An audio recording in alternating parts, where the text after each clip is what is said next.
How to add more payment methods in Shopify. Welcome back to TechMan. This tutorial will guide you through the process of adding both online and manual payment methods in your Shopify store. Log into your Shopify dashboard. Navigate to the settings section at the bottom left of the screen. Click on Payments to open the Payments page. As you can see, I only have PayPal over here on my supported payment methods. You can set this up. To add another payment method, just simply click this Add Payment Method.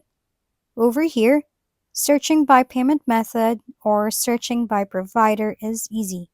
Just tap the tabs on the top and search for your provider. In our case, let's go to Search by Payment Methods over here. And let's say we want to add GCash. Type that in and select this result below.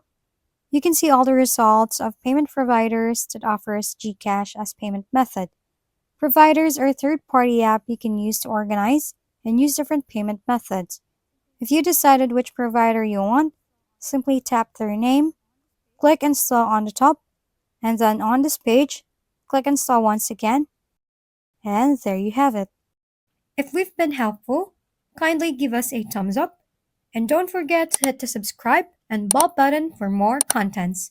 For any questions and suggestions, comment down below.